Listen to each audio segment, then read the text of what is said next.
S Delhi ತಲುಪಿದ IPL cricket ಆಟಗಾರರು ಎಲ್ಲ ಮ್ಯಾಚ್ಗಳನ್ನ ಈಗಾಗಲೇ ಕ್ಯಾನ್ಸಲ್ ಮಾಡಲಾಗಿದೆ. ಪಂಜಾಬ್ ಮತ್ತು ದೆಹಲಿ ತಂಡದ ಆಟಗಾರರು ವಾಪಸ್ ಬಂದಿದ್ದಾರೆ. ನಿನ್ನೆ ಧರ್ಮಶಾಲಾ ಪಂದ್ಯ ರದ್ದಾದ ಬಳಿಕ ಎಲ್ಲ ಆಟಗಾರರನ್ನ ಶಿಫ್ಟ್ ಮಾಡಲಾಗಿದೆ. ರೈಲಿನ ಮುಖಾಂತರ ಆಟಗಾರರನ್ನ ಶಿಫ್ಟ್ ಮಾಡಲಾಗಿತ್ತು. ಈಗ ಆಟಗಾರರೆಲ್ಲರೂ ಕೂಡ ದೆಹಲಿ ಸೇರ್ಕೊಂಡಿದ್ದಾರೆ. ಒಟ್ಟು 300 ಜನ ಟೀಮ್ಗಳಿಗೆ ಸಂಬಂಧಪಟ್ಟಂತ 300 ಜನ ನಾವು ತೋರಿಸ್ತಾ ಇದ್ದೀವಿ.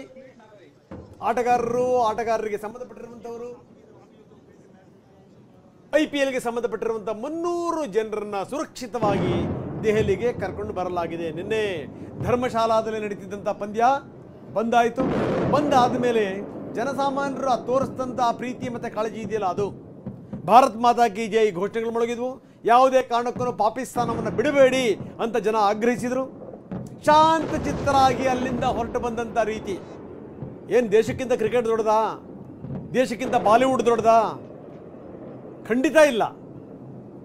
ಅದಕ್ಕೆ ಇಂಥ ಪಾಪಿಗಳನ್ನು ಸೇರಿಸ್ಕೊಂಡು ಕ್ರಿಕೆಟ್ ಆಡಬಾರ್ದು ಅಂತ ನಾವು ಯಾಕೆ ಹೇಳ್ತಿರ್ತೀವಿ ಪದೇ ಪದೇ ಅಂತಂದರೆ ಅದೇನೇ. ಒಂದು ಜನ ಪಾಕಿಸ್ತಾನದ ಹುಡುಗಿರನ್ನ ಕರ್ಕೊಂಬಂದು ಕುಣಿಸ್ಬೇಡಿ ಅಂತ ಬಾಲಿವುಡ್ನವ್ರಿಗೆ ಯಾಕೆ ಹೇಳ್ತೀವಿ ನಾವು ಅಂದ್ರೆ ಅದಕ್ಕೇನೆ. ನಿಮಗೆ ರೋಗ ಒಂಥರ, ನಿಮಗೆ ರೋಗ, ದರಿದ್ರ ರೋಗ ನಿಮಗೆ. ಇದು ಸಂಗತಿ. ಏನು ವಿಪರೀತವಾದಂಥ ವ್ಯಾಮೋಹ. ಎಷ್ಟು ನಂಬಿದ್ರು ಕೂಡ ಅಷ್ಟೇ. ನೋಡಿ ಕಾಶ್ಮೀರಕ್ಕೆ ಏನಾಗ್ತಾ ಇದೆ ಇವಾಗ. ಬಾಂಬ್ಗಳು ಬಂದು ಬಿದ್ದರೆ ನಿಮ್ಮ ತಲೆ ಮೇಲೆ ಬೀಳೋದು ಫಸ್ಟು. ಆಶ್ರಯ ಕೊಡ್ತಿರಲ್ಲ, ಯೋಚನೆ ಮಾಡಿ.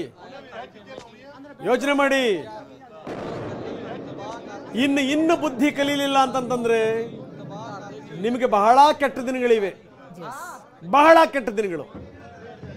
ಬಹುಶಃ ನನಗನ್ನಿಸ್ತಾ ಇದೆ ಈ ಭಾರತದ ಪೇಷನ್ಸ್ ಇದೆಯಲ್ಲ, ಮೆಚ್ಚಬೇಕು ಕೆಲವೊಂದು ಸಂದರ್ಭಗಳಲ್ಲಿ. ಯಾಕಂದ್ರೆ ನಾವೊಂಥರ ಸ್ಪ್ರಿಂಗ್ ತರ ಒತ್ತಿದಷ್ಟು ಕೂಡ ಸುಮ್ಮನಿರ್ತೀವಿ. ಒಂದು ಸರಿ ಒತ್ತಿರುವಂತವ್ರ ಕಾಲು ತೆಗೆದ್ರು ಅಂದ್ರೆ ಎದ್ದು ನಿಲ್ಲುವಂತ ರೀತಿ ಇದೆಯಲ್ಲ, ಕಪಾಳಕ್ಕೆ ಕೊಡ್ತೀವಿ ನೆಕ್ಸ್ಟ್. ಅದನ್ನೇ ಈಗ ಮಾಡ್ತಿರುವಂತದ್ದು ಭಾರತ. ಎಲ್ಲದನ್ನು ನೋಡ್ತಾ ಇದೆ. ಡ್ರೋನ್ ಪೀಸ್ಗಳನ್ನು ನಾವು ತೋರಿಸ್ತಾ ಇದೀವಿ, ಯಾವ ರೀತಿ ಡ್ರೋನ್ಗಳು ಬಿದ್ದಿವೆ ಅಂತ. ಆಗಿರುವಂತಹ ಹಾನಿ ನೋಡಿ. ಡ್ರೋನ್ ಪೀಸ್ಗಳನ್ನು ನಾವು ನೋಡ್ತಾ ಇದ್ದೀವಿ. ಅಕ್ಕಪಕ್ಕದಲ್ಲಿ ಏನೇನಾಗ್ತಾ ಇದೆ ಅದೆಲ್ಲದೂ ಕೂಡ ನಮಗೆ ಪಾಠ. ಇಸ್ರೇಲಿನ ಸುತ್ತಮುತ್ತ ಏನಾಯ್ತು? ನೀರು ಸರಬರಾಜು ಮಾಡುವಂತ ಪೈಪ್ಗಳನ್ನು ಬಿಟ್ಟಿಲ್ಲ ಇವರು. ಇನ್ನೆಂಥ ಗುಜರಿ ಗಿರಾಕಿಗಳಿರಬೇಕು. ಪೈಪ್ಗಳಲ್ಲಿ ರಾಕೆಟ್ಗಳು ಎಷ್ಟರ ಮಟ್ಟಿಗೆ ಬಡ್ತ ತಿಂದ್ರು ನೋಡಿ. ಭಾರತವೂ ಕೂಡ ಬಹುಶಃ ನನಗೆ ಅನಿಸ್ತಾ ಇದೆ ಪಾಕಿಸ್ತಾನ ತನ್ನ ತಪ್ಪಿನಿಂದ ಗಾಜಾ ಪಟ್ಟಿ ಆಗ್ಲಿಕ್ಕೆ ಹೊರಟಿದೆ, ಸ್ಮಶಾನ ಆಗ್ಲಿಕ್ಕೆ ಹೊರಟಿದೆ.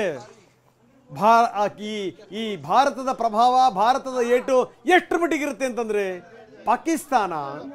ಪಾಕಿಸ್ತಾನ ಖಬರಸ್ತಾನ ಆಗೋದ್ರಲ್ಲಿ ಯಾವುದೇ ಸಂದೇಹ ಇಲ್ಲ. ಸ್ಮಶಾನ ಆಗುತ್ತೆ, ನೋಡ್ತಾ ಇರಿ. ಅಲ್ಲ, ಇದನ್ನ ಟೆಸ್ಟಿಂಗ್ ಟೈಮ್ ಅಂತ ಹೇಳಲಾಗ್ತಾ ಇದೆ. ಆದ್ರೆ ನಮ್ಮ ಪೇಷನ್ಸ್ ಅನ್ನ ಕೂಡ ಟೆಸ್ಟ್ ಮಾಡಿರುವಂತದ್ದು ಪಾಕಿಸ್ತಾನ. ಹಾಗಾಗಿ ಈಗ ನಿಜಕ್ಕೂ ಕೂಡ ಆ ಪೇಷನ್ಸ್ ನ ಕಟ್ಟೆ ಒಡೆದು ಹೋಗಿದೆ. ನಮ್ಮ ನೆಲಕ್ಕೆ ಬಂದು ಉಗ್ರರು ದಾಳಿಯನ್ನ ಮಾಡ್ತಾ ಇದ್ರು. ಆ ದಾಳಿಗೆ ಪ್ರತ್ಯುತ್ತರವನ್ನು ನಾವು ಉಗ್ರ ನೆಲೆಗಳ ಮೇಲೆ ಧ್ವಂಸ ಮಾಡಿ ಉತ್ತರ ಕೊಟ್ರೆ ಅದಕ್ಕೆ ಪ್ರತಿಯಾಗಿ ನಮ್ಮ ನಾಗರಿಕರ ಮೇಲೆ ದಾಳಿ ಮಾಡ್ತಾರೆ ಅಂತಂದ್ರೆ ಸೇನೆ ಅದಕ್ಕೆ ದಿಟ್ಟ ಉತ್ತರವನ್ನ ಈಗ ಕೊಡ್ತಾ ಇದೆ. ಎಲ್ಲಾ ಡ್ರೋನ್ಗಳನ್ನ ಉಡಿಸ್ ಮಾಡಿರುವಂತಹ ದೃಶ್ಯ, ಅದರ ಡೆಬ್ರಿಸ್ ಕೂಡ ನಾವು ಗಮನಿಸ್ತಾ ಇದೀವಿ. 20ಕ್ಕೂ ಹೆಚ್ಚು ನಗರದಲ್ಲಿ ದಾಳಿ ಮಾಡುವಂತಹ ಪ್ರಯತ್ನ ಮಾಡ್ತು ನಿನ್ನೆ. ಇವತ್ತು ದಾಳಿ ಮುಂದುವರೆಸಿದೆ, ಅದನ್ನ ವಿಫಲಗೊಳಿಸಲಾಗಿದೆ.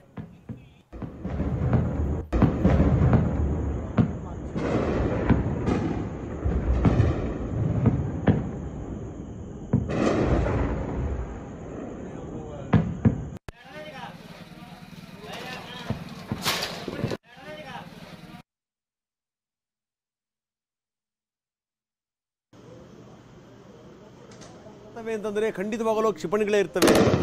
ಯಾಕಂದ್ರೆ ಡ್ರೋನ್ ಗಿಣಿಗಳಿಂದೆಲ್ಲ ಅಷ್ಟು ವೇಗವಾಗಿ ಬರ್ಲಿಕ್ಕೆ ಸಾಧ್ಯವೇ ಇಲ್ಲ.